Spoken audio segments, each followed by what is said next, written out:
The Chicago Bears had massive news for themselves earlier this week when it was announced that Caleb Williams, the USC quarterback who's projected to be the #1 overall pick, declared for the NFL draft. And the stock value of that #1 overall pick went through the roof with that decision. So the Bears can get a haul for that #1 overall pick and address a ton of key areas of needs, such as wide receiver 2, offensive tackle, center, offensive guard, so pretty much the entire offensive line, safety, tight end, and even edge. But what if we address one of those in free agency? This is a stacked free agent class of edges, and I'd love to see Ryan Poles spend some money there if he can. Of course, after paying Jaylon Johnson. Hello, everyone, and welcome back to this episode of Just Another Year Chicago. My name is Nick Brody, and as always, thank you for tuning in. Today, I am going to go over 4 edges that could be hitting the free agency market this upcoming March, and I want Ryan Poles to try to snag in order to give Montez Sweat his partner in crime. Those 4 include Josh Allen of the Jacksonville Jaguars, Brian Burns of the Carolina Panthers, Danielle Hunter of the Minnesota Vikings, and Bryce Huff of the New York Jets. Before I get more into these 4 guys, if you want the Chicago Bears to be aggressive this upcoming free agency period to address key areas of need, make sure to hit the like button on this video to show your support and comment who you want the Bears to sign in free agency. And I am still giving away a mini autographed DJ Moore helmet. All you have to do is subscribe to the channel with notifications, like this video, and again, comment who you want in free agency. So let's start with Josh Allen of the Jacksonville Jaguars. The 6'5", 255-pound 26-year-old was the 7th overall pick in 2019 by the Jaguars. In his 5-year NFL career, he has a total of 45 sacks, 251 total tackles, 103 quarterback hits, 53 tackles for loss, 2 interceptions, 9 forced fumbles, 8 pass deflections, and 3 fumble recoveries. And he had a career year last year in 2023. 17.5 sacks, 66 total tackles, 33 quarterback hits, 17 tackles for loss, 2 forced fumbles, 1 pass deflection, and 1 interception. An 88.1 pass rush grade, along with a 17.6 pass rush win rate, and then an 82 run defense overall grade. That's what I'm talking about and would be a great pairing with Montez Sweat. Allen is aggressive, flies off the ball to get after the backfield, along with he plays with a lot of swagger, and he's very confident when he's on the field, making him afraid of no one on the other side of the ball,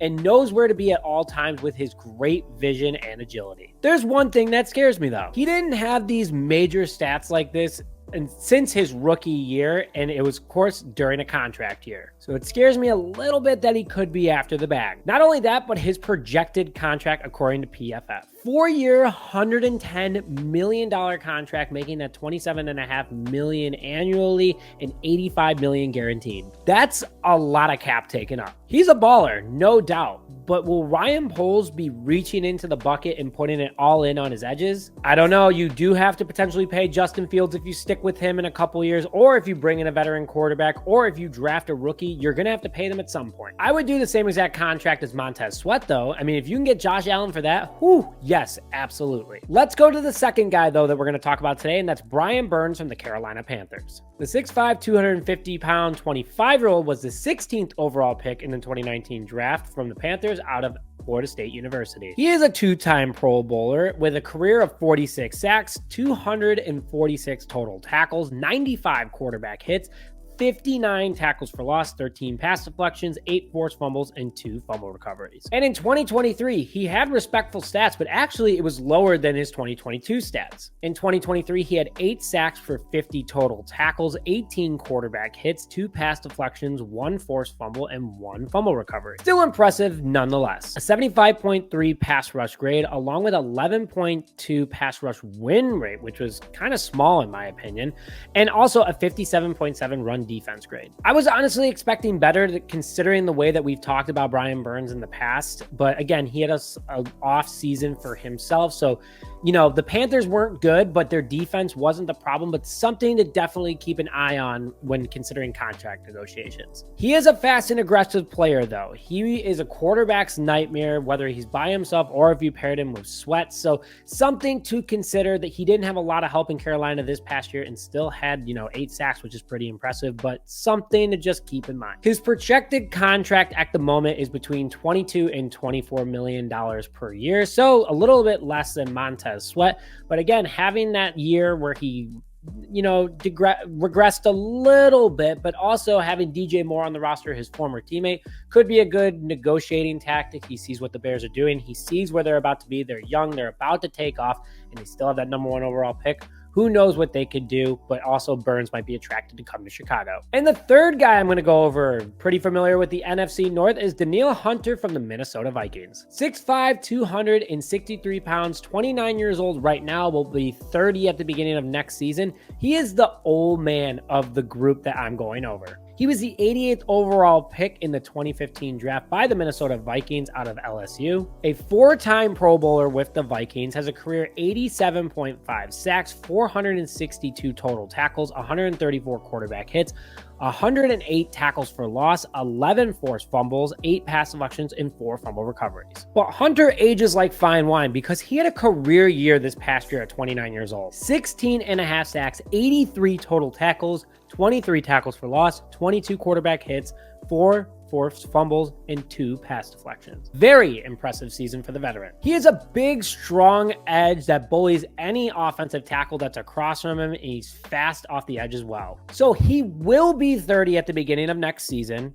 He still is in great shape though, but age is still a factor. The Bears want to build for the future, and Hunter is the kind of guy that would go to a win now team on a 2-year contract, which I think the Bears could be a good team next year. They will for sure be in 2 years, but I think they can be a playoff team next year considering they almost were this year.